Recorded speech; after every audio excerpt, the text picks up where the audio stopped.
વિક્રમ સંવત 2080 જેઠ સુદ એકાદશી તારીખ 18/6/2024 મંગળવાર. વાલા ભક્તો, આજે નિર્જલા એકાદશી એટલે ભીમ એકાદશી છે. આજના આ દિવસે આદિ આચાર્ય શ્રી અયોધ્યા પ્રસાદી મહારાજનો જન્મ થયો હતો. વિક્રમ સંવત 1865 જેઠ સુદ પવિત્ર એકાદશીના દિવસે અયોધ્યા પ્રસાદી મહારાજનું જીવન ભગવદ ભક્તિથી, ભગવત સ્વરૂપથી એવું રંગાયેલું હતું. ભગવાન શ્રી હરિમાં એવી પ્રીતિ હતી, જેમણે ઘણા બધા જ પ્રભુના સ્વરૂપની વિશે અતિ ભક્તિ હતી અને એવા પદોની રચના કરી છે. અને એક આદર્શ આચાર્ય તરીકેની એમને ભૂમિકા ભજવી અને સારા એ સમાજને સારો પવિત્ર સંદેશો આપ્યો છે કે પરમાત્મા કૃપા કરીને તમને ગમે તેવી પદાધિકારીપણું આપે, પરંતુ તે પદાધિકારપણાનું અભિમાન લેશ માત્ર રાખતા નહીં અને તે અભિમાનને વશ થઈ અને કોઈ ભગવાનના ગરીબ ભક્ત હોય, કોઈ સંત હોય, કોઈ ગરીબ હોય તો એને ક્યારેય પણ દુભવતા નહીં. દયા રાખજો. સત્સંગનું ખૂબ જ મહાત્મય સમજજો. ભગવાનની ભક્તિ દૃઢ કરીને રાખજો ને કરજો અને સંત સમાગમ નિત્ય કરતા રહેજો. ભગવાને ગમે તેવી મોટપ આપી હોય તો પણ સંત સમાગમ કોઈ દિવસ તજવો નહીં. ભગવાને આપણને કંઈ સામર્થ્ય, ઐશ્વર્ય કે મોટપ ન આપી હોય તો પછી દેહાભિમાને કરી અને માણસ સત્સંગ કરી નથી શકતો, ભક્તિ નથી કરી શકતો, સંત સમાગમ નથી કરી શકતો. એટલે દેહાભિમાન પણ સત્તાભિમાન જેવું જ ખતરનાક છે. અવસર હોય છે, પરંતુ દેહાભિમાન ભગવાનની કથા, કીર્તન, ભક્તિ, ધ્યાન, ભજન કરવું એમાં બહુ જ અવરોધ કરતું હોય છે. માટે ભગવાનના ભક્તને દેહાભિમાન રાખવું નહીં અને ખૂબ જ કથા, વાર્તા સાંભળવા અને કરવાનો માવરો રાખવો, ખૂબ જ રાખવો. જો આ વર્ષા ઋતુ છે અત્યારે, તો આખા વર્ષા ઋતુમાં 3, 3.5 કે 4 મહિનામાં વરસાદ ન થાય તો લોકોને કેટલી બધી ગૂંગણામણ થાય છે, દુઃખી કેવા થાય છે. કોઈ અનાજ પાકતું નથી, બીજી વૃક્ષ જેવી સંપત્તિ એનું પોષણ થતું નથી, ધરતી બધું સંકોચ કરી નાખે છે. આવા બધા કંઈક બધા ઉત્પાતો સર્જાય છે. વર્ષા ઋતુના સમયમાં જો વરસાદ ન થયો હોય ને તો સેમ એવું છે. આપણા જીવનમાં ભગવાને જ્યારે આપણને અવસર આપ્યો હોય કથા, કીર્તન, ભક્તિ કરવા, સાંભળવાનો ને ત્યારે આપણે ના કરીએ તો વર્ષા ઋતુમાં જેમ વરસાદ ન થયો હોય ને દુષ્કાળ પડે એમ ભયંકર દુષ્કાળ જ કહેવાય. પોતાના જીવન માટેનો બહુ મોટો દુષ્કાળ કહેવાય. સુકાળ તો એને કહેવાય કે ભગવાનની કથા, વાર્તા કરવા, સાંભળવામાં ખૂબ જ એને પ્રીતિ હોય, શ્રદ્ધા હોય. ત્યાગી હોય કે ગ્રસ્ત, નાનો હોય કે મોટો, ચાહે તે હોય. અને જેને કથા વાર્તાનું અંગ નથી ત્યારે સમજવાનું કે ભયંકર દુષ્કાળમાં એ પીડિત થઈ રહ્યો છે. માટે વિચારવું ભગવાનના ભક્તને એમ અયોધ્યા પ્રસાદજી મહારાજે પોતાના જીવનથી આપણને સૌ કહીને સંદેશો આપ્યો છે. આચાર્ય પદે હોવા છતાંય ઉત્તર વિભાગના સમગ્ર સત્સંગની જવાબદારી હોવા છતાંય મોટા સંતોની પાસે એક આદર્શ શ્રોતા થઈ અને સત્સંગ કરવા માટે બેસી જતા. ત્યાં એમનો ગાદીનો કોઈ પણ મોભો એ કોઈ દિવસ વિચારમાં આવતો નહોતો કે હું ગાદીપતિ છું તે મારે આવી રીતે નીચે કોથળો પાસરીને ન બેસાય સત્સંગ કરવા. હા, એવું કાંઈ મનમાં કશું જ નહીં. એવી સરળતા, કોમળતા, પ્રેમ અને કથા વાર્તામાં એટલી પ્રીતિને સંતોનું મહાત્મય બહુ હતો,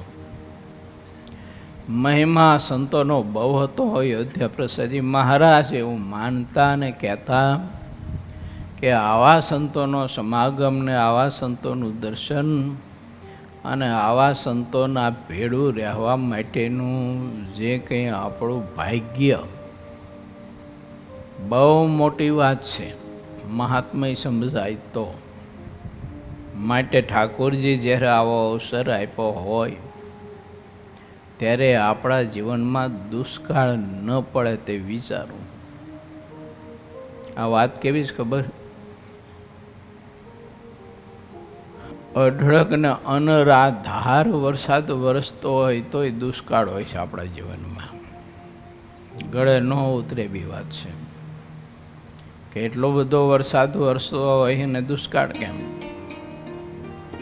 પણ આધ્યાત્મિક માર્ગમાં એવું છે કે કથા વાર્તાનો યોગ તો બહુ હોય છે, પણ જીવને કથામાં કોઈ પ્રીતિ નથી, હિત નથી.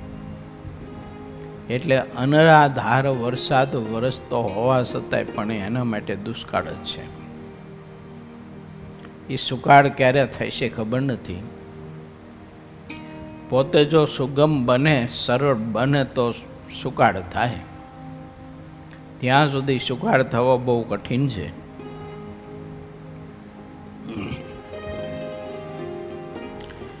જે રીતે અયોધ્યા પ્રસાદજી મહારાજનો જન્મનો આજે દિવસ છે, એ જ રીતે સદગુરુ શ્રી ભાઈ રામદાસજી સ્વામીનો જન્મ તથા અક્ષરવાસ બંને તિથિ આજ ભેળી છે.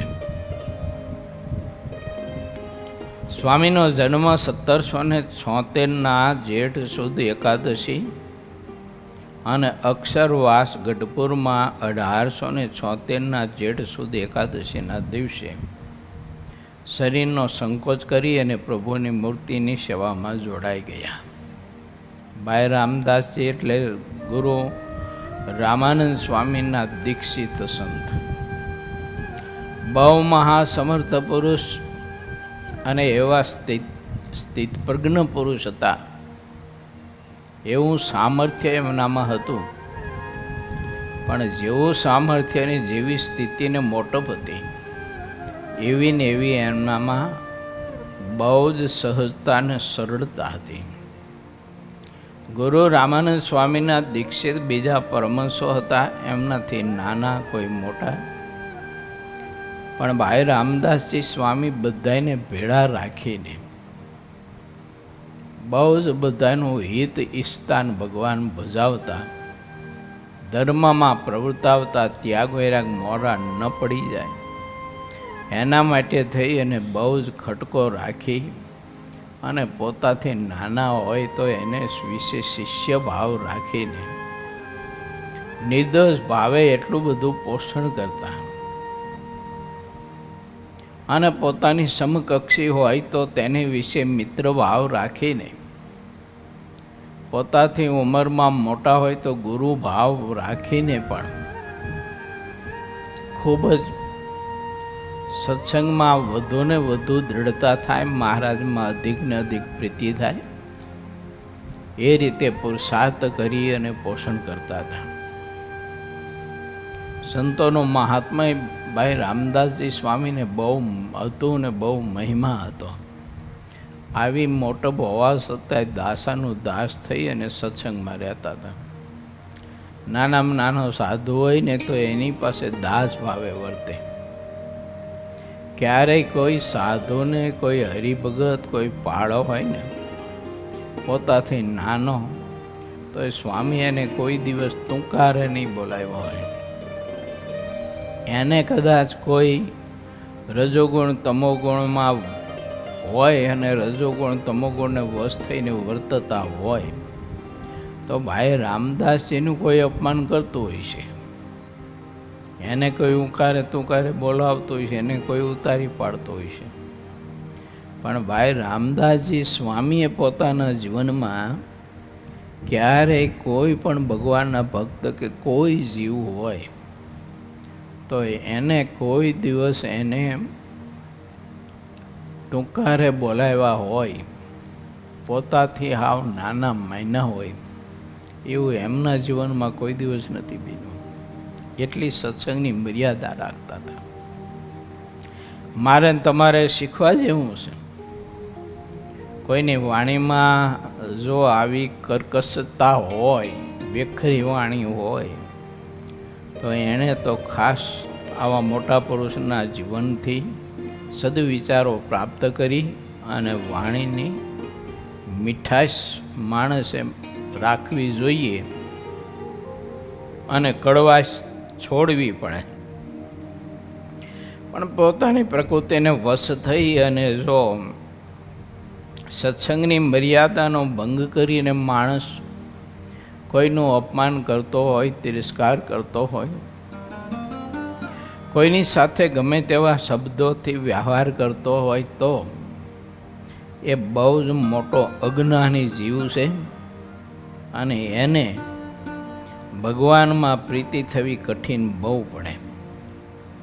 માટે ભાઈ રામદાસજી સ્વામીના જીવનથી આપણે સૌ કોઈ આવો પવિત્ર સંદેશો લઈએ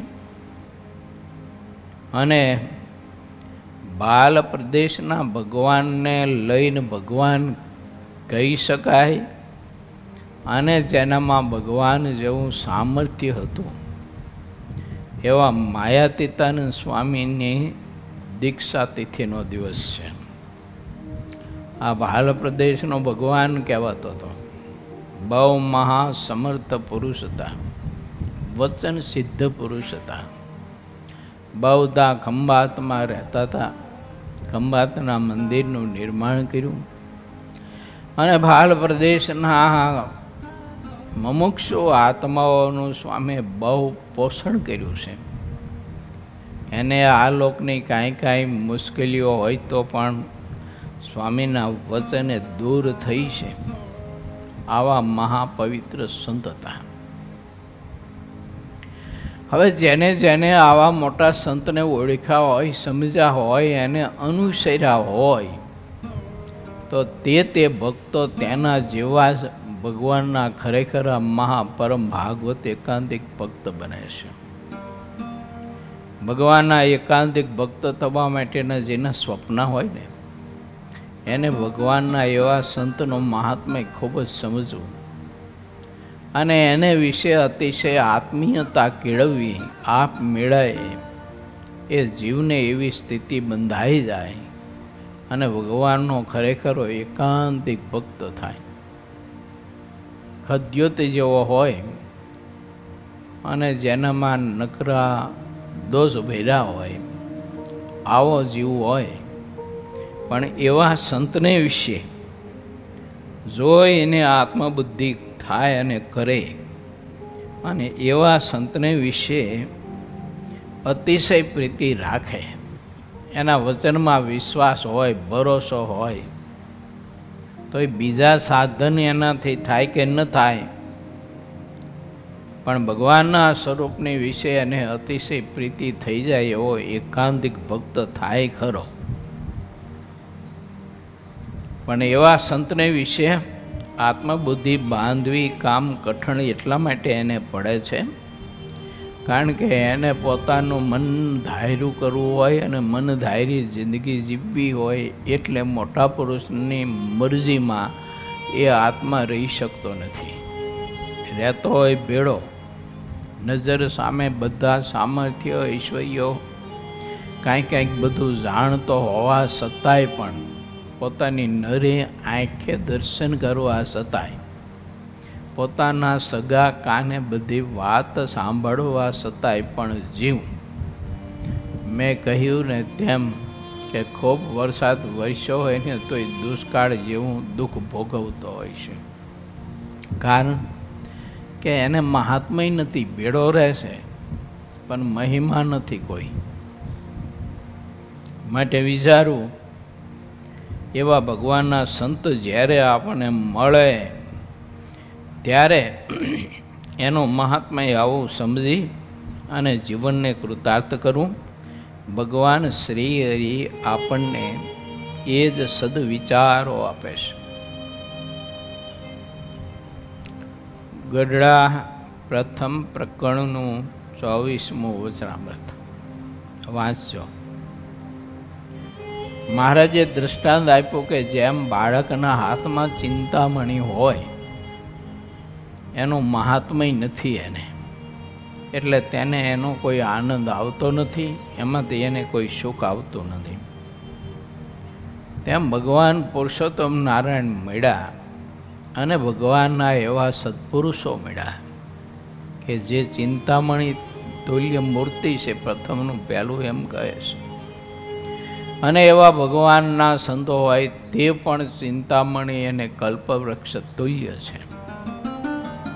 એટલે મહારાજે પ્રથમના 58માં બતાવ્યું છે કે સંતને જેવા જાણશે ને એવો પોતે થાય છે. એને વિશે જેવા જેવા ઘાટ કરશે, જેવા સંકલ્પ કરશે, જેવું વિચારશે એવું થાય છે. જો સારું વિચારશે તો સારું થશે, નરસો વિચારશે તો એનામાં બધા નરસા બધા દુર્ગુણો આવશે. માટે મહારાજે કહ્યું છે કે બાળકના હાથમાં ચિંતામણી હોય ને એને એનું મહાત્મય નથી, તેમ આપણા હાથમાં કહેતા આપણને એવા ભગવાનના સંતનો યોગ હોય અને એને આપણને ભગવાનનું સ્વરૂપ સમજાવ્યું હોય. આ બંને ચિંતામણી તો હાથમાં જ છે પણ એને મહાત્મય નથી. એટલે એ નાના બાળકની જેમ એ જીવ ચિંતામણી ફેંકી દેશે, એના થકી કાંઈ સુખ પ્રાપ્ત કરતો નથી. એટલે એને અંતરમાં આઠે પહોર આનંદ નથી વર્તતો, કારણ કે મૂલ્ય નથી ને, કિંમત નથી.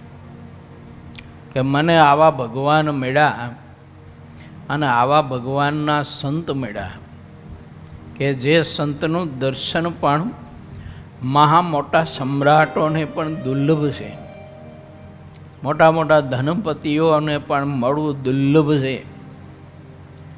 એ સંતના સામીપ્યમાં રહીને હું પરમાત્માની ભક્તિ કરવા માટેનું સાધન કરી શકું છું, તો કેવું મારું મહા મોટું અતિ પરમ ભાગ્ય છે. લોયાના 6માં પણ મહારાજે એક પ્રશ્નમાં આ વાત દોહરાવી છે. જો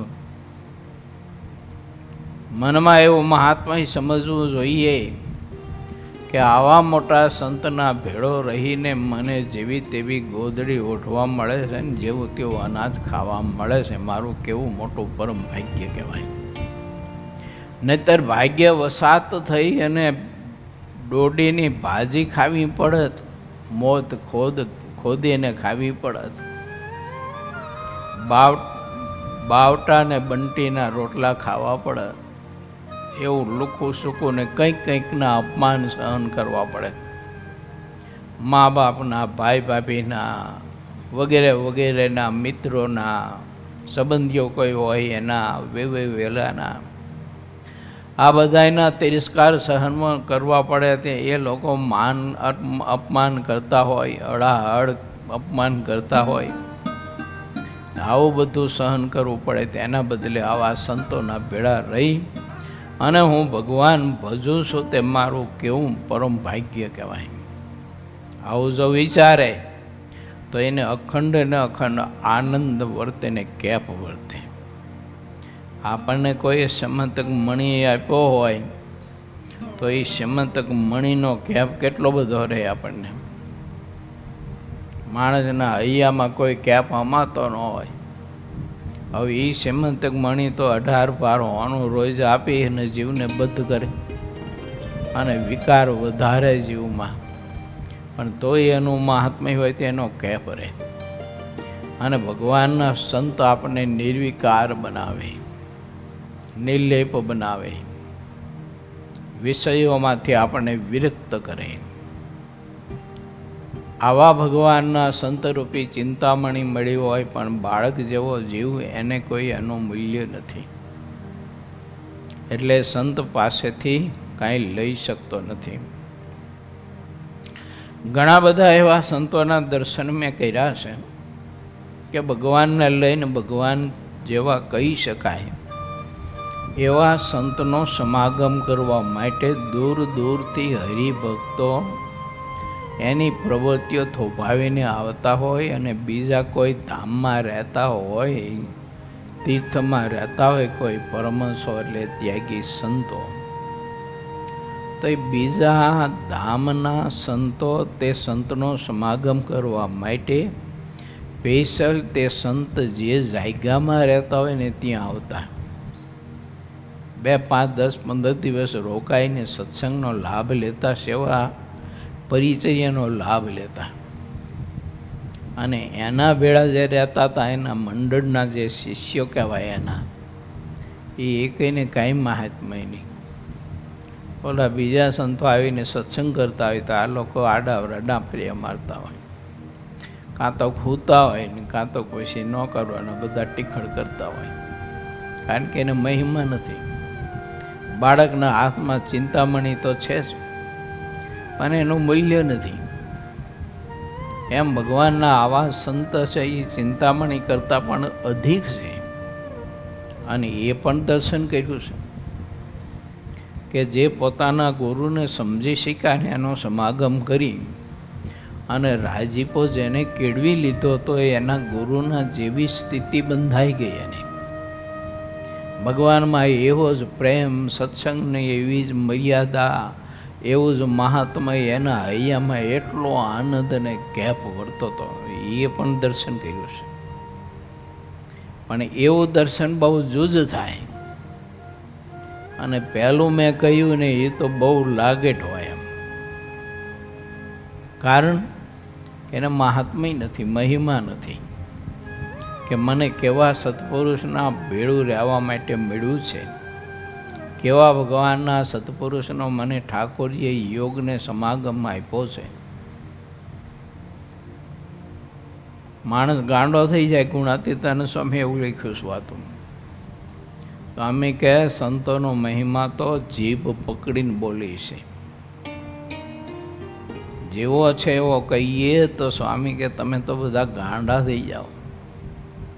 એવી મોટપ આ સંતોની, અને એવા સંતોનો મહારાજે આપણને યોગ આપ્યો હોય પણ હવે રોજ ઓલું ભેડું રહેવાનું થતું હોય ને, એટલે જીવને જલેબીમાંથી પછી જલેબો થઈ ગયો હોય ને સામાન્યપણું થઈ જતું હોય.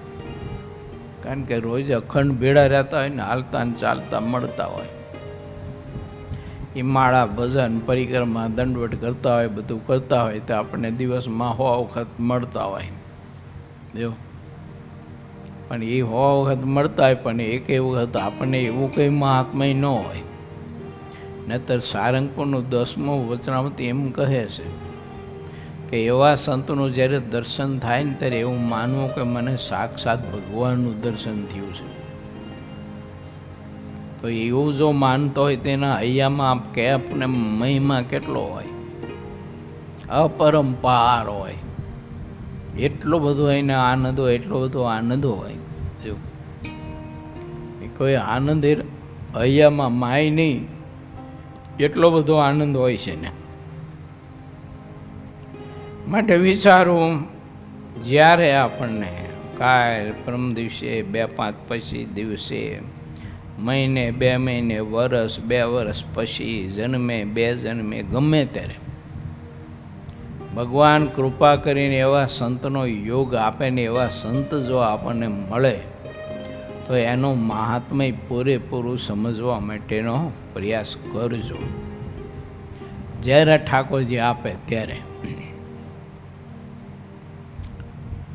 એવી વાતો ભગવાન શ્રી હરિએ મખ્યાવમાં ભક્તજનોની પાસે કરી છે કે હે ભક્તજનો, તમે બહુ ભાગ્યશાળી છો કે આવા સંતોનો તમને યોગને સેવા કરવાનો તમને યોગ મળ્યો છે. એ તમારું મહા મોટું પરમ ભાગ્ય છે. આવી કથામાં આપણે આગળ પ્રવેશ કરીએ. 20મો તરંગ 29મો. સંઘમાં સ્ત્રીઓ તથા પુરુષો પોતાના સમાજમાં સત્સંગની વાતો કહેતા હતા. આમાં એવું છે કે ભગવાનના સંત મળ્યા હોય, કોઈ એવા હરિભક્ત મળ્યા હોય ને, એનું જીવને મહાત્મય નથી હોતું ને એના બે કારણો હોય છે. પછી બીજા પેટા વિભાગમાં કારણો તો ઘણા જ છે, પણ બે મુખ્ય હોય છે. એક પહેલું કારણ એ કે તે સંતને યથાર્થ ઓળખવા માટે એને કોઈ પાસેથી સંતનું મહાત્મય જાણવાનો પ્રયાસ એને સ્વપ્નમાં કર્યો હોતો નથી.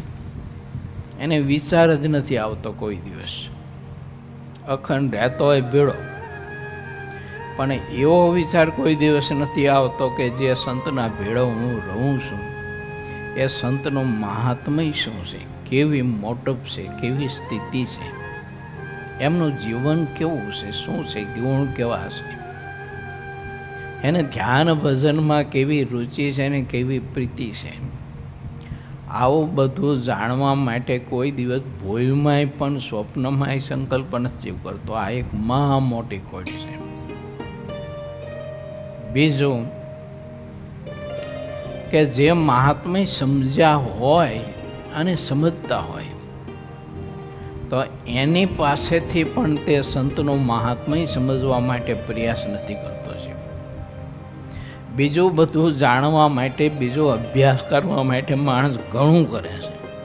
જો તમે જુઓ તો સંસ્કૃતનો અભ્યાસ કરે, પંડિત થાય, શાસ્ત્રી થાય, પુરાણી થાય, એના માટે ખૂબ મહેનત કરે, ખૂબ મહેનત કરે.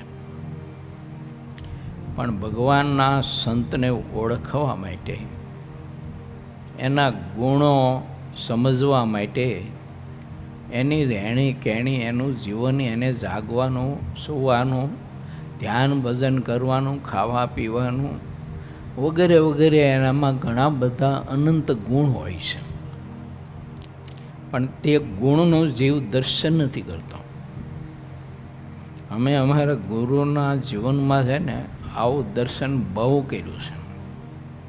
એ કેવી રીતે બેસતા, માળા કરવા બેસતા તો કેવી રીતે બેસતા, કેવા ભાવથી માળા કરતા, કેટલી કલાક માળા કરતા, કેટલી કલાક ભજન કરતા.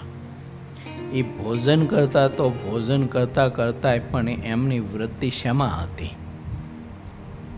ભજનમાં હતી કે ભોજનમાં હતી? એમને રસાસ્વાદ કેટલો કેવો હતો, યા તો રસાસ્વાદ હાવ ઝીરો કરી નાખ્યો હતો.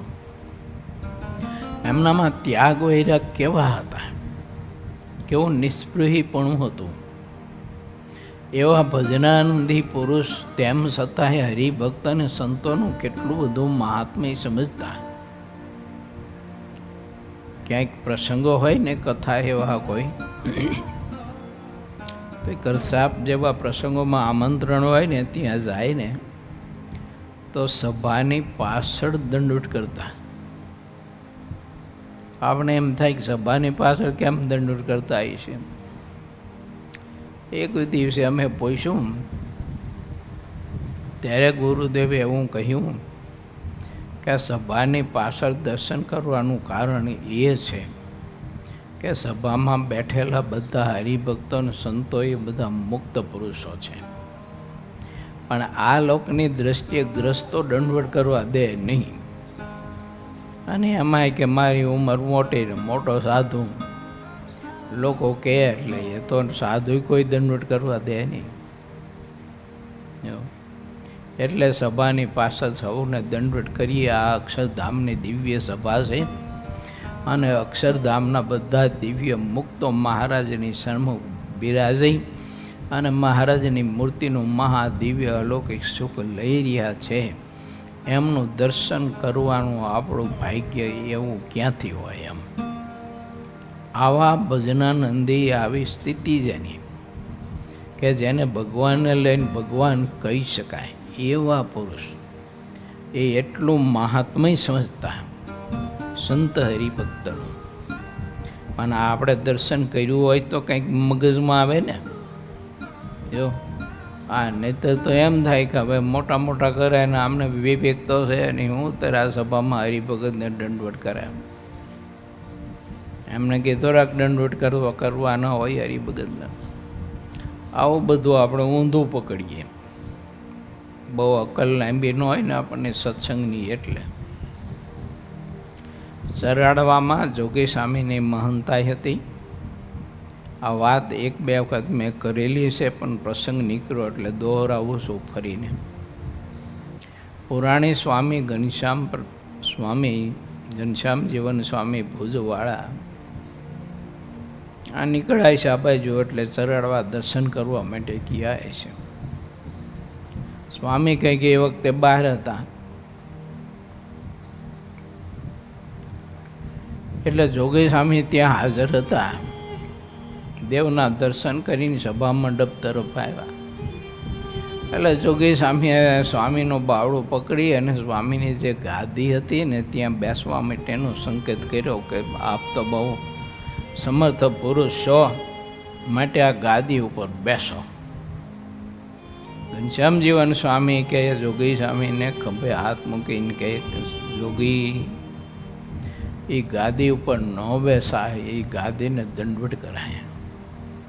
કેમ કે જે મોટા પુરુષ આ ગાદી ઉપર બેસતા હોય એ ગાદીની એટલી મહાનતા હોય છે, એ ગાદી તક્યાની એટલી મહાનતા હોય છે કે આપણાથી એના ઉપર ન બેસાય. એવડી ઉંમર, એવી સ્થિતિ, ભગવાન જેવા સંત કહેવાય, તો એ સ્વામીનો ગાદી તક્યો પડ્યો તો ત્યાં દંડવટ કર્યા એમને. અને ભાવથી તે ગાદી ઉપર હાથ ફેરવી અને મસ્તક ઉપર ને છાતીએ લગાવી. આ જોગી સ્વામી ઘણી વખત વાત કરતા, કેવો મહિમા, કેવો કેપ. બોલો, આપણને તો એવા મોટા પુરુષ હોય અને એ જે સ્થાનમાં બેસતા હોય તો એનો કશોય આપણને મહિમા ન હોય, કશોય. જો કારણ કે કોઈ દી વિચારતા જ ન હોય તો મહિમા શું હોય? બાકી તો બધું દુર્લભ હોય છે, હોય એ દર્શન જ. માટે સત્સંગમાંથી આવું શીખવું જોઈએ.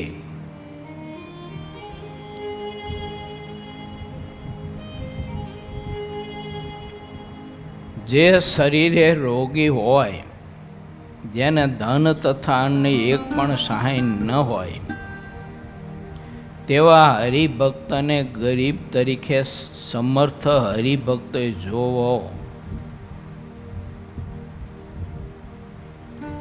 જે હરિભક્ત પોતે સમર્થ હોવા છતાં ગરીબ હરિભક્તની સંભાવના કહેતા સેવા ચાકરી નથી કરતા, તો તે હરિભક્ત નિષ્ફળ છે. હરિભક્ત તરીકે નિષ્ફળ. એમ ગરીબ હરિભક્તની જે સમર્થ હરિભક્ત જેટલી સંભાવના કરે છે તેટલો તે મોટો હરિભક્ત છે. પર્વતભાઈ, ઝીણાભાઈ, કાશીદાસભાઈ, સદાશિવભાઈ, એ બધા ગરીબ હરિભક્તના ઉપર ઘણા બધા દયાળુ રહેતા, એટલે કે ઘણી બધી દયા રાખતા અને ખૂબ મહાત્મય સમજતા પાછા.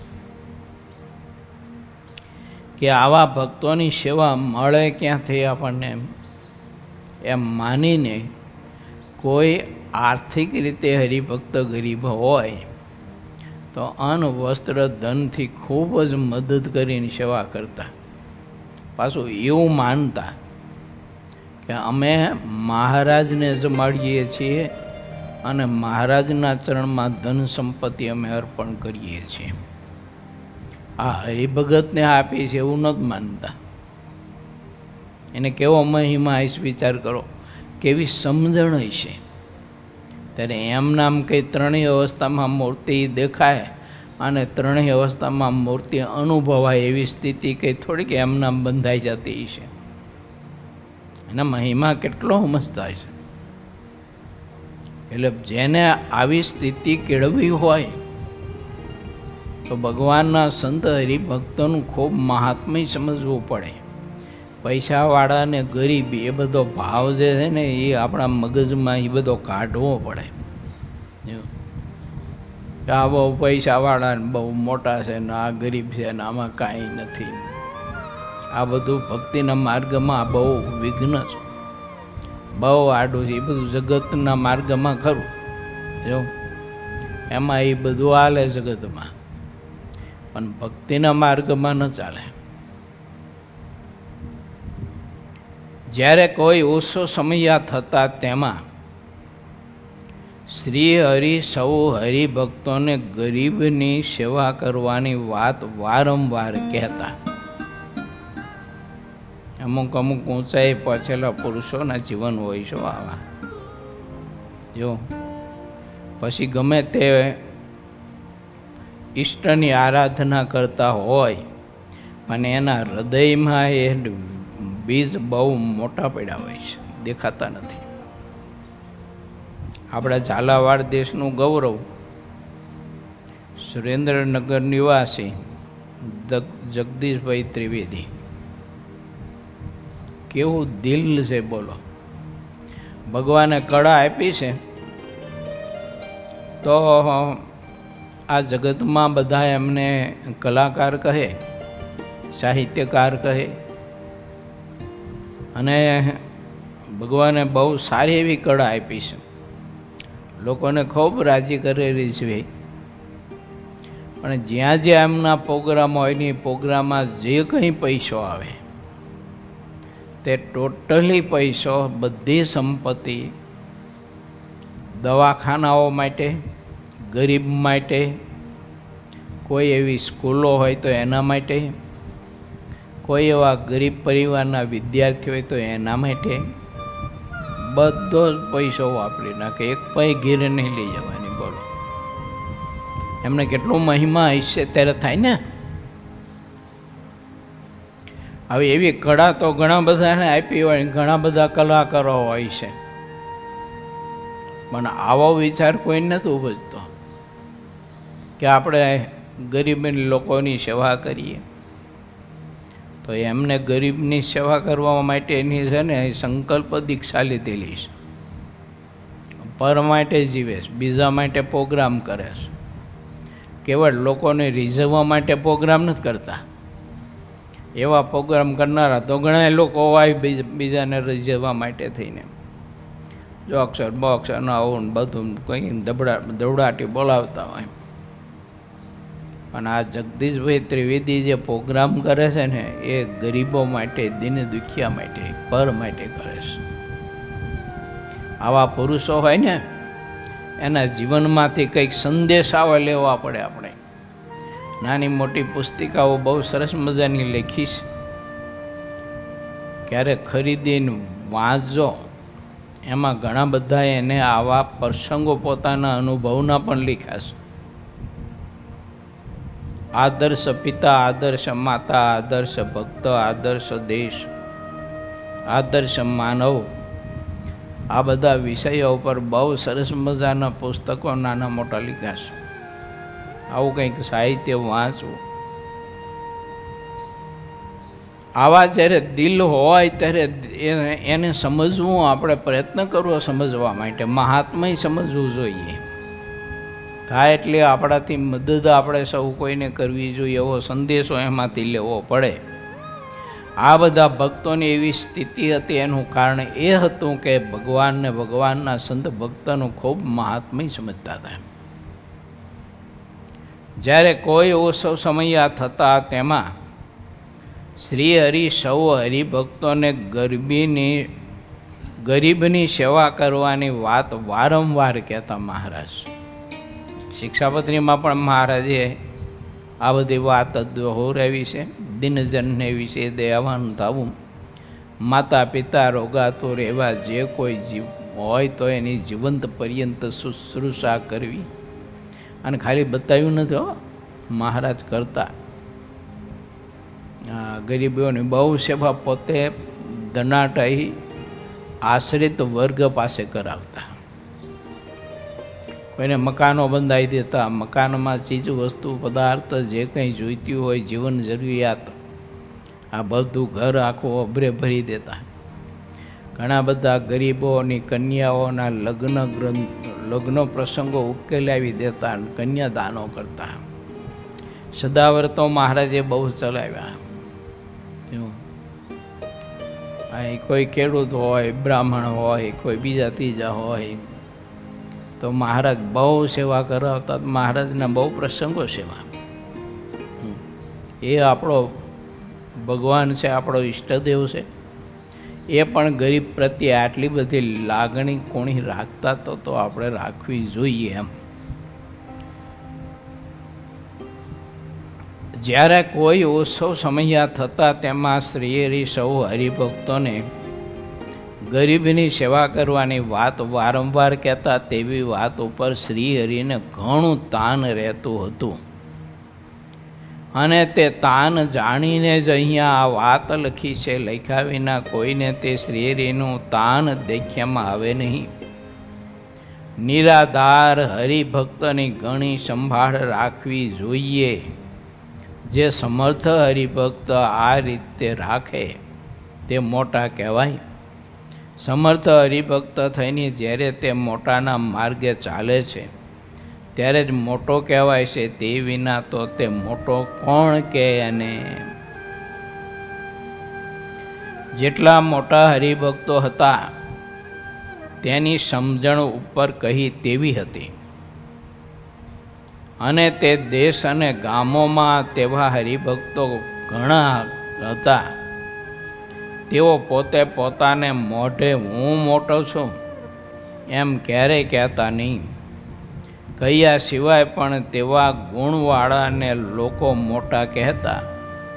અને તેવી ગરીબોની સંભાળ રાખનારાના નામ ગ્રંથોમાં સહજ ભાવે ઠેર ઠેર જગ્યાએ લખાશે. જિંદગીભર જે હરિભક્ત પોતાના ધર્મને પાડે ને બીજા પાસે દૃઢપણે પડાવે તે જ આપણા સત્સંગમાં સર્વોપરી હરિભક્ત કહેવાય છે.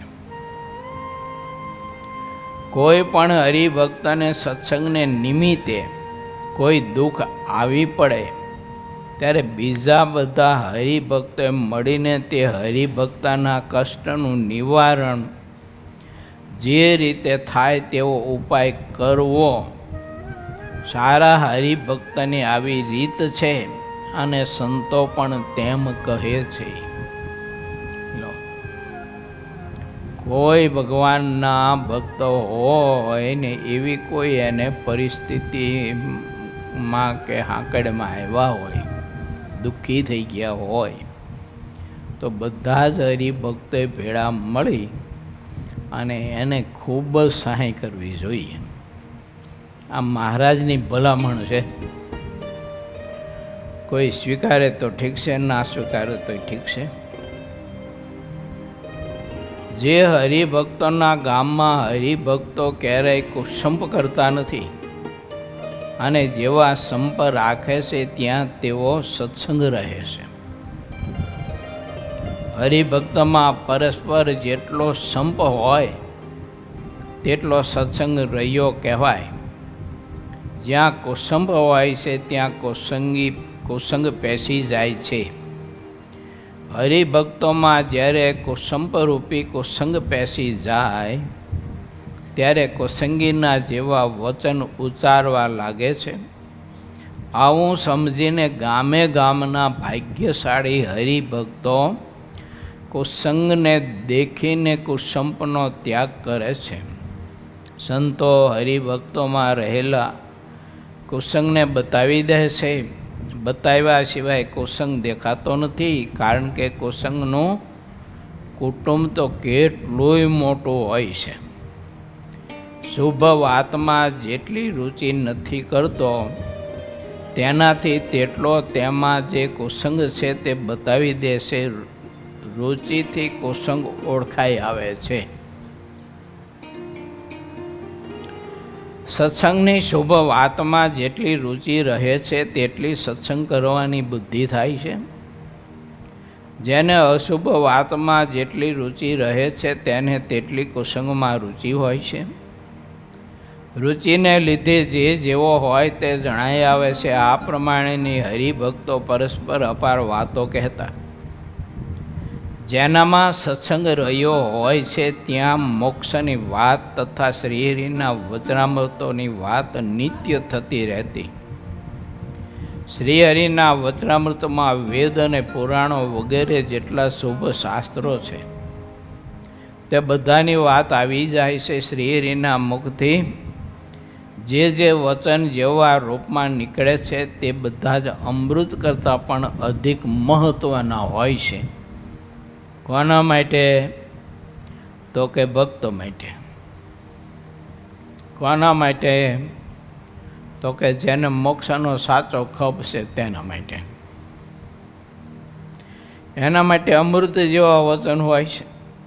ભગવાનને ભગવાનના સત્પુરુષના મુક્તાનંદ સ્વામી ન લીધું, અમૃત પેય અતિ મીઠા મુક્તિ હરિના ચરિત્ર સુણાવે. મોક્ષભાગી આત્મા જે ખરેખરો ખપવાળો હોય એના માટે ભગવાનને ભગવાન એવા સત્પુરુષના વચન તે અમૃત કરતાં પણ અતિ અધિક અને મૂલ્યવાન છે. આવું મહાત્મા ભગવાનના ભક્તોએ સમજવું જોઈએ. બાકી બીજા બધામાં છે ને બહુ જીવને રસ હોય છે એ ન કરાય. જો એને શબ્દ ચાતુર્ય, વાત ચાતુર્ય, વખાણ ને પ્રશંસા ને ખુશામતી ને એમાં એને બહુ મજા આવતી હોય છે. પણ એમાં હું દાડો વરે એકાદા બીજાની ખુશામતી વખાણ કરી અને જુદા થઈ જાય. એમાં હું દાડો વરે, ઉલટાનો દાડો બગડે, માન વધે, ઘટે નહીં. પણ એવા સંતની પાસે જો નિર્માની થઈને રહેતો હોય ને તો સ્વભાવ ટળે. આ અવસરમાં જેને સત્સંગ થયો હોય તેના તો અપાર ભાગ્ય જાણવા, અને જે સત્સંગથી દૂર રહ્યા તે બધા અભાગ્યા છે. સદાશિવભાઈ અને નાથજીભાઈ વડોદરાના હતા તથા કાશીરામભાઈને સાતજીભાઈ દોરા ગામના હતા. તે હરિભક્તોનો સંઘ હતો. તેની આગળ તેઓ ઉપર કહેલી વાતો બધા કરતા અને તે સાંભળીને બીજા હરિભક્તો અત્યંત રાજી થતા. સંઘની બાયોમાં રેવાબાઈ, મોંઘીબાઈ વગેરે જે મોટી બાયો હતી તે બીજી હરિભક્ત બાયોની આગળ સત્સંગની જેવી વાત હતી તેવી કરતા. તે રીતે બીજી બાયો રહેતી હતી. સત્સંગની પુષ્ટિ કરે એવો ધર્મ સર્વથી શ્રેષ્ઠ છે. આવી બાબતનો ઘણો વિવેક સત્સંગમાં અપાર સાંભળ્યો છે. સત્સંગની પુષ્ટિ કરે તેવી બધી ભક્તિમાં સર્વાધિક છે. હરિભક્તો અને સંતોએ પરસ્પર, હરિભક્તોએ પણ પરસ્પર ખૂબ જ મહિમાની વાતો કરવી જોઈએ, બળ ભરી. આજે સત્સંગમાં છે ને એની બહુ ખોટ છે કે હરિભક્તો પરસ્પર એકાદા બીજા મહિમાની બળભરી વાતો કરતા હોય. ભગવાનના સંત હરિભક્તના મહિમાની બળભરી વાતો કરતા હોય એની આજે બહુ ખોટ થતી જાય છે. જો કારણ કે જ્ઞાની બહુ વધી ગયા ને બધા, એટલે પછી જ્ઞાન વધી ગયું બધાને બહુ, એટલે આ બધું ધીમે ધીમે બધું રેલાતું જાય છે. પહેલાં મોટા સંતો છે ને પરસ્પર એકાદા બીજાની સ્થિતિની વાતો બીજા હરિભક્તો અને સંતો પાસે આમ બળભરી કરતા હતા. એનાથી જીવમાં બહુ જ બળ આવતું હતું. જો એટલો બધો ભગવાન ભજવાનો ઉત્સાહ જાગતો એનાથી સાંભળીને, એવી બળભરી વાતો કરતા. આજે તો નિંદા કોથલી સિવાય બીજું કંઈ થતું નહીં હોય, બહુ થાય એમ. પછી કોઈક જૂજ એવા હશે ભક્તો સંતો કે આવી બધી બળભરી વાતો કરતા હોય, એનો અભાવ બહુ છે. જો આપણે વિચારવું બીજા બધા જે કરતા હોય તે, પણ આપણા યુગમાં આવે અથવા આપણી પાસે કોઈ આવે તો ભગવાનને સંત હરિભક્તના મહાત્માની બળભરી વાતો કરવી જોઈએ, તો મહારાજ રાજી થાય એમ. જેનાથી સત્સંગની પુષ્ટિ થાય એવો જે વૈરાગ્ય છે તે વૈરાગ્યમાં ઉત્તમ છે ને ભગવાનને સત્સંગની રીત એક સરખી છે. ભગવાનનો દીકરો તો સત્સંગ છે, તે ભગવાનની જેવી મરજી હોય તે પ્રમાણે નિરંતર વર્તે છે ને ક્યારેય તેમની મરજીને લોપતો નથી. સત્સંગ ભગવાનની સતત પુષ્ટિ કરતો રહે છે. ભગવાન મૂર્તિમાન છે અને તેઓ રામકૃષ્ણાદિક અનેક અવતારો ધારણ કરે છે. ભગવાનની મૂર્તિ એક જ હોવા છતાંય જ્યાં જેવું કામ હોય ત્યાં તેવા કાર્ય નિમિત્તે એ નિમિત્ત બનાવીને એક જ મૂર્તિ બહુરૂપે થાય છે. તેમાં ભક્તને મોહ થતો નથી, અભક્તને મોહ થાય છે. અસુરોને જે રીતે મોહ થાય તે રીતે ભગવાન વિચરણ કરતા હોય છે. જેમ અસુરોને મોહ પમાડવાના માટે ભગવાને મોહિની રૂપ ધાર્યું હતું, તેમજ આ એક જ મૂર્તિ રૂપ ભગવાન ભૂમિ ઉપર વિચરે છે. આ શ્રી હરિ મોહિની રૂપની જેમ અમૃત રૂપી ચરિત્ર પાઈને ભક્તને અત્યંત સુખ આપે છે અને અસુરોને મોહરૂપી મદિરાનું પાન કરાવે છે. જ્યારે પ્રહલાદને કે બલિરાજાની જેમ કોઈ અસુર દાસ થાય છે ત્યારે ભગવાન તેની આસુરી બુદ્ધિનો નાશ કરીને તેના બધા જ પાસ તોડી નાખે છે. હરિભક્ત બાઈઓ બીજી બાઈઓના પ્રત્યે જેવી સાંભળી હોય તેવી બધી વાતો પ્રેમથી કહેતી હતી, તેનો કોઈ પાર લઈ શકાય નહીં. એવી રીતે પરસ્પર મહાત્માની વાતો સંત હરિભક્તો બહેનો પરસ્પર કરતા. ઇતિ શ્રી સહજાનંદ સ્વામી શિષ્ય સિદ્ધાનંદ મુનિ વિરચિત શ્રી હરિચરિત્રામૃત સાગરના વિંશપુરમાં સંઘમાં સ્ત્રીઓ તથા પુરુષો પોતાના સમાજમાં સત્સંગની વાતો કહેતા હતા એ નામે 19મો તરંગ સમાપ્ત થયો.